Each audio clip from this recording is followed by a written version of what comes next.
All women are different, but they are all women. This video is androcentric from a men's point of view and is presented as opinion, commentary, and debate. Expressing opinions is not violence. These are ideas to challenge, question, and argue in public, because classical liberalism relies on the First Amendment for its dialectic. If you are a feminist, then consider this. If patriarchy truly existed as claimed, feminism could not. And if all men are trash and women are equal to men, then what are we to conclude? Women will die for their children, men will die for their wives and children. And God chose to die for all mankind. Authority rolls up with responsibility. If this framing of facts offends you, click off to a cute cat video. Proceeding further will expose you to gamma bias and criticism directed at ideas, claims, institutions, not at any individual's virtue or dignity. Our method follows the 7 liberal arts: the trivium, grammar, logic, rhetoric, and the quadrivium, arithmetic, geometry, music, and astronomy, and the transcendentals, the good, true, and beautiful. If this framework is not for you, feel free to exit now. It's no disgrace. Women are wonderful. God bless America. Men are great. Feminismus delendus est. Feminism is Hate. Plain Truth. Written by Sophie Marie Eve Riker. Available now. Links in description. Demanded that heretics confess to crimes they had not committed. The margin does not see the center more clearly. It sees the center from a different angle, with its own distortions, its own resentments, its own blind spots. The claim that oppression grants epistemic privilege is a power move, not a truth. It is a way to shut down debate by declaring that your identity gives you access to a truth that others cannot challenge. This is the death of reason, and the death of reason is the death of the rule of law. The article uses the romance novel as a model of liberation. But the romance novel ends with the couple together, committed, building a life. The article's model never gets to the building.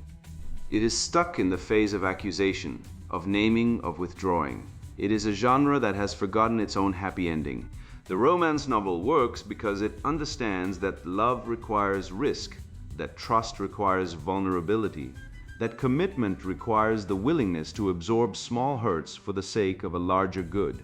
The article rejects all of this. It offers a world where every relationship is a potential battlefield, where every partner is a potential oppressor, where every moment of silence is a betrayal. This is not liberation.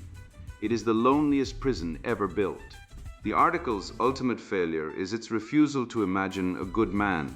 In its world, every man is a potential perpetrator, and every woman is a potential victim. There is no room for the father who sacrifices, the husband who provides, the son who tries to be good. The article has no language for male virtue, only male guilt. This is a dehumanization that is the mirror image of the dehumanization it claims to oppose. It reduces men to their worst members and women to their best victims. It is a system of moral accounting that is rigged from the start. And the result is not justice, not peace, but a permanent state of war where the only outcome is the destruction of trust, the erosion of institutions, and the collapse of the family. The bureaucracy of tenderness is still a bureaucracy, and its only product is paper and pain. It replaces the father with the caseworker, the husband with the HR complaint, the community with the call-out. It offers the warmth of a tribunal and calls it healing, but a tribunal is not a home, and a complaint is not a covenant. The article promises liberation from the cage of love without accountability, but it delivers only the cage of accountability without love. A man who submits to its logic has already confessed to a crime he did not commit. The only plea is silence. The only verdict is punishment. The only hope is that you are not the one being named today. This is not a world worth building. It is not a world worth living in. So the soft reckoning wants you to believe that your silence was complicity and that your restraint was cowardice. But I want you to think about the last time you held your tongue when a woman insulted you, dismissed your work, or lied about you. You did it because you knew that speaking would cost you more than it would cost her. You did it because you have been trained to absorb, to endure, to carry the weight of a system that gives women the privilege of emotional honesty and gives men the duty of emotional management. The soft reckoning calls this peace. It is not peace. It is a tax on male existence. Look at the fruit of this ideology. The cuckoldry rate in the West is now estimated at 1 in 25 births. The family court system extracts billions from fathers every year while granting them less than 20% of custody. Male suicide is the leading cause of death for men under 50.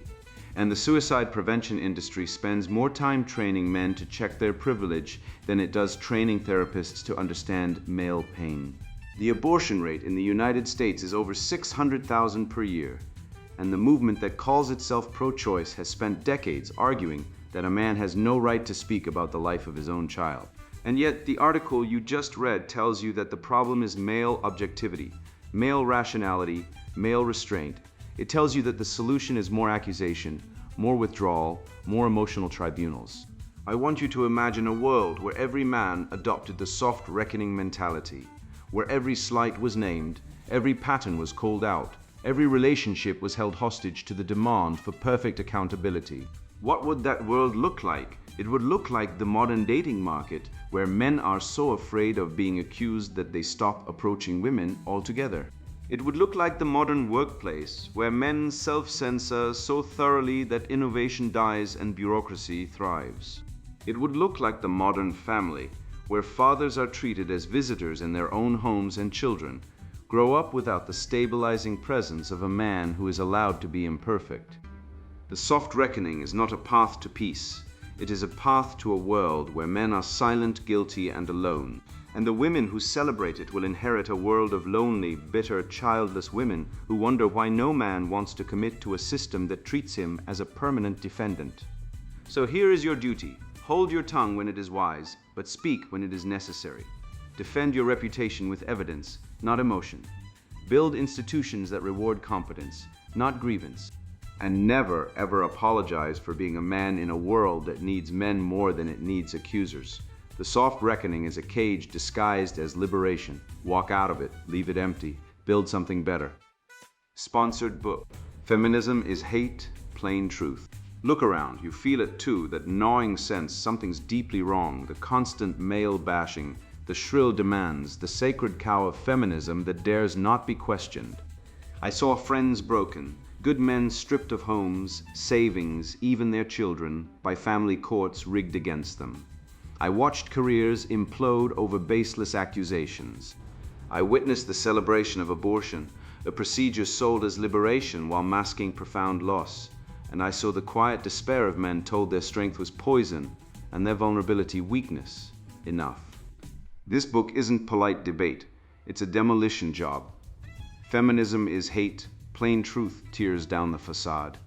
We expose the brutal machinery, the divorce industry enslaving men on the marriage plantation, the abortion pandemic feminists glorify while ignoring the bodies and broken hearts, the rampant false allegations destroying innocent lives, and the insidious lie of the gender pay gap. We rip the mask off hypergamy and the cuckoldry crisis it fuels.